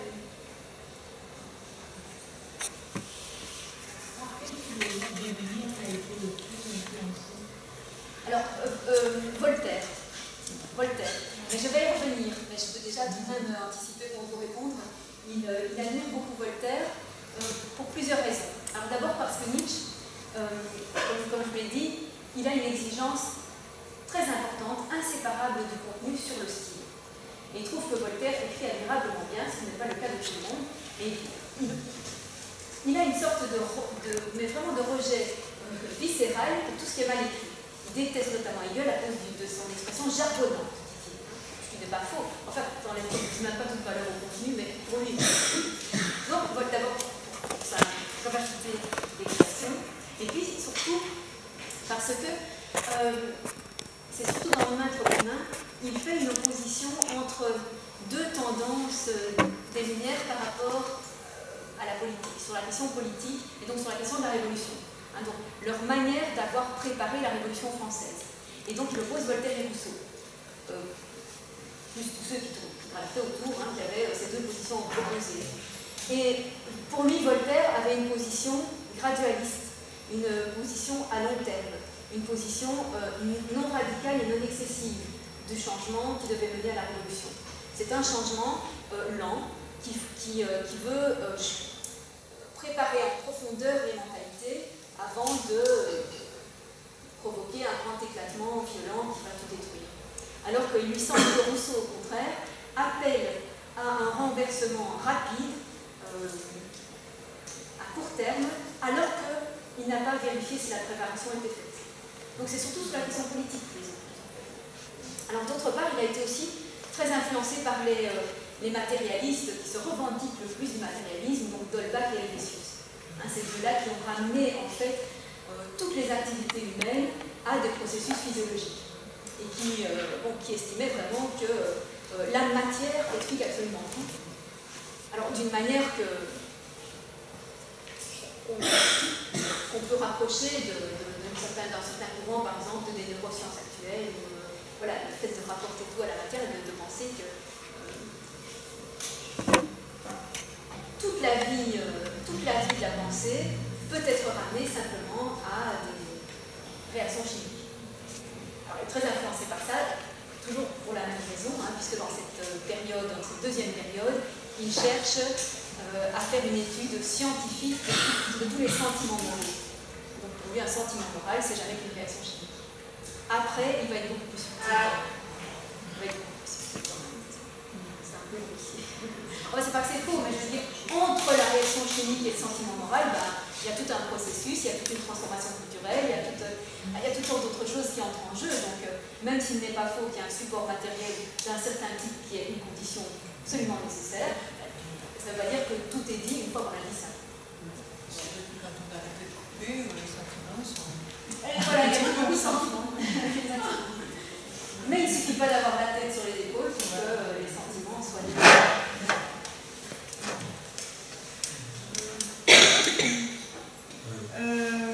Au moment où tu parles de cette exigence de Nietzsche de n'être dépendant ni de l'État ni des institutions et l'impossible des contraintes matérielles, je ne sais pas, tout à coup je me suis dit, mais il y a eu au 19e, au 20e siècle, surtout au début, des gens qui s'appelaient les individualistes libertaires et qui ont dit à peu près ça aussi, et qui ont essayé de le mettre en application également.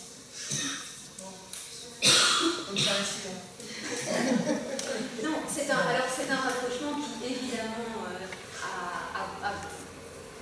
s'impose, et donc vraiment important de le signaler parce que il y a même eu un bouquin qui a rapproché Nietzsche et Stirner. Il y a un bouquin qui fait une enquête sur une influence de Stirner sur Nietzsche. Donc Stirner, c'est celui qui a écrit L'unique et sa propriété.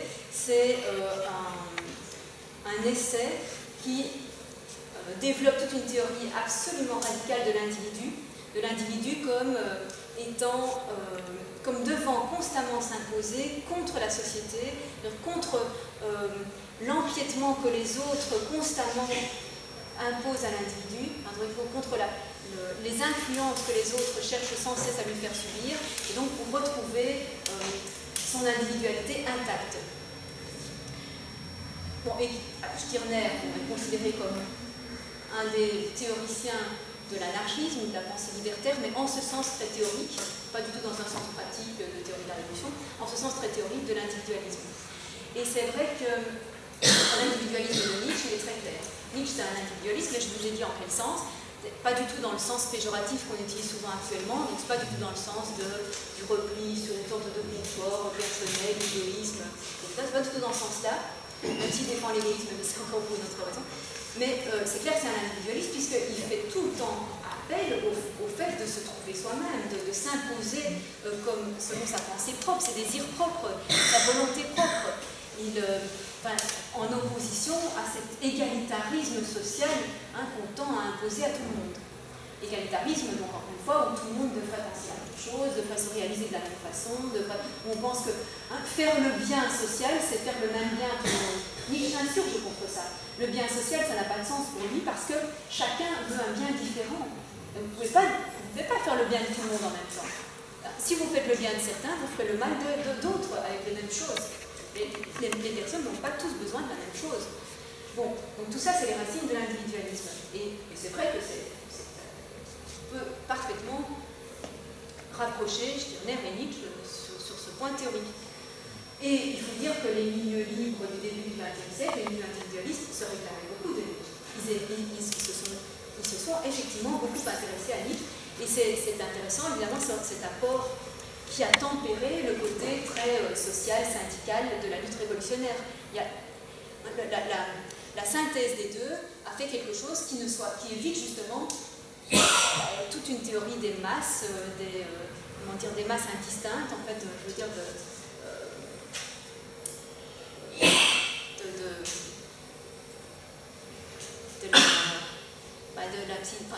de tous les défauts qu'on a pu dénoncer dans la psychologie des foules. Enfin, je veux dire, le fait que toujours il y a cette idée, attention, je participe effectivement à un mouvement syndical, à un mouvement social, mais en tant qu'individu. Pour mes propres raisons, en gardant mon propre regard, ma propre distance, ma propre évaluation des choses. Voilà, cette synthèse, je pense, du social, d'une certaine unité, d'une certaine collaboration, d'une certaine connivence ou solidarité sociale, et de cette position quand même toujours individualiste, je crois que c'est une force de l'anarchisme. Et puis à l'expérimentation, dans la question des milieux libres, il me semble que ce qui m'a toujours fasciné, c'est cette idée que, bon, on a des idées, d'accord, alors on va voir si on est capable de les vivre. Et si on faisait encore ça maintenant, je crois que ça change beaucoup de choses.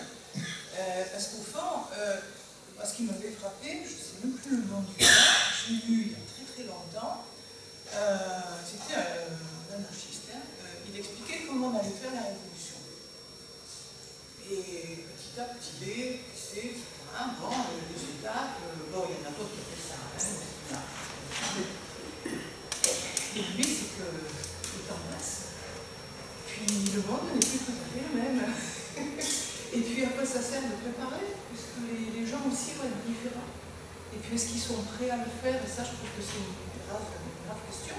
C'est que, je la pose toujours quand j'entends parler de révolution, je dis est-ce que tout le monde est une grande majorité prête à la faire? Et encore, que fera-t-on de la minorité? Et sinon, qu'est-ce qu'on fait? On fait l'autorité, on fait de la violence. Non, Et oui.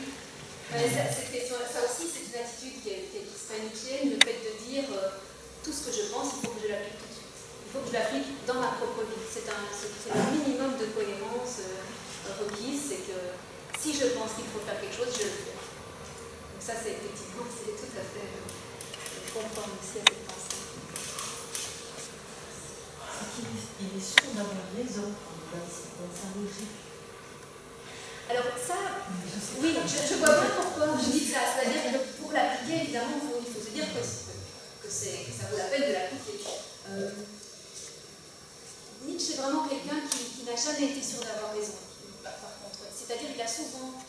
Enfin, il dit, mais là aussi j'anticipe sur quelque chose qui apparaît plus explicitement dans l'humain trop humain, mais il dit justement que la philosophie ou même la recherche scientifique, c'est une quête de la vérité. Il ne faut pas escamoter l'idée de vérité, mais c'est une quête sans fin. Une quête sans fin. On n'arrivera jamais au bout. On ne pourra jamais se dire maintenant on a tout. On a tout compris, on a tout atteint. Jamais. C'est une quête sans fin et ça ne veut pas dire qu'il n'y a pas de progrès. Par exemple, il y a un progrès de la pensée. On peut s'approcher de quelque chose de mieux. On peut se dire voilà, ça c'est mieux que ça. Donc on va vers ce qui est mieux, ce qui est être mieux. Mais ce ne sera jamais atteint. On n'aura jamais un objectif qui est atteint. Donc ça veut dire qu'on n'a jamais une totale certitude non plus d'être dans la vérité. Donc on n'est pas toujours sûr non plus d'avoir raison. Mais c'est-à-dire que, alors Nietzsche c'est aussi quelqu'un, ça c'est son rapport au scepticisme. Ce qu'il n'aime pas dans le scepticisme, c'est le fait de suspendre son jugement. C'est-à-dire l'attitude de quelqu'un qui dirait « je ne peux pas être sûr, hein, je n'ai peut-être pas raison, je n'ai peut-être pas tous les éléments pour juger, donc je ne fais rien. Donc je ne décide pas, je ne fais rien. » Et cette passivité qui est au fond une facilité, ça il la refuse absolument. Par contre, ce qu'il aime bien dans le scepticisme, c'est son côté mordant. C'est-à-dire c'est quand le scepticisme attaque tous les systèmes. Il dit qu'est-ce que vous racontez là, qu'est-ce qui vous permet de dire ça, pourquoi vous pouvez proposer cette affirmation dogmatique. Mais voilà, mais mis à part, donc, la suspension de jugement, ça lui paraît vraiment une lâcheté. Donc, il dit qu'il faut chaque fois s'engager, parce qu'il faut agir, il faut poser des valeurs, il faut agir. Donc, il faut s'engager à tout moment, mais toujours prêt à s'engager différemment l'instant d'après.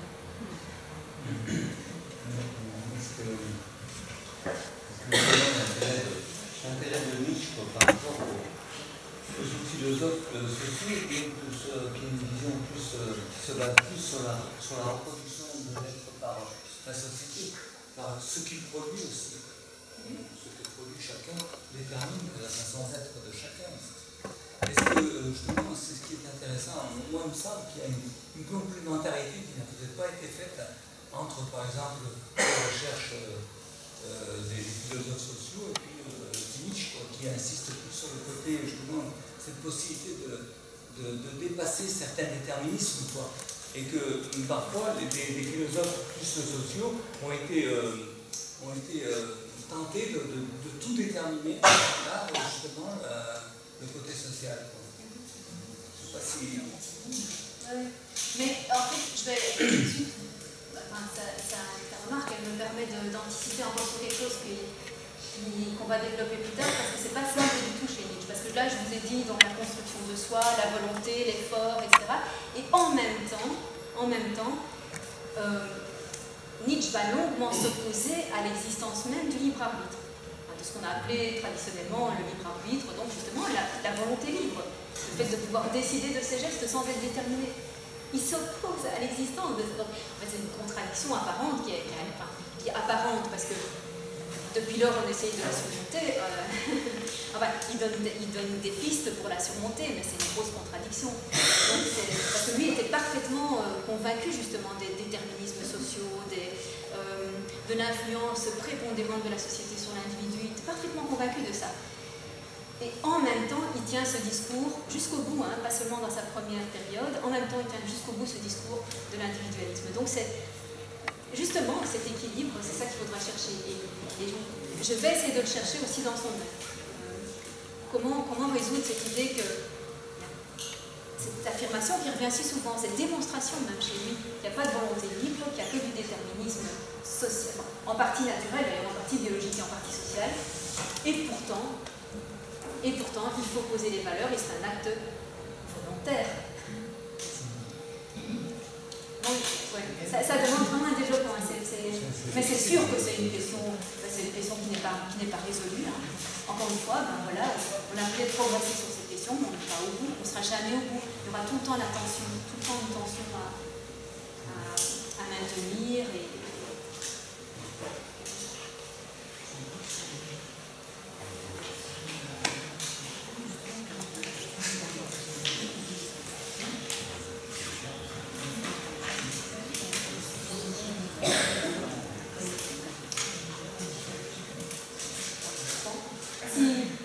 S'il y a plus d'autres remarques, on peut pour ce soir. Donc la semaine prochaine, on va aborder toute l'influence grecque et la notion de dionysiaque. La semaine prochaine, merci.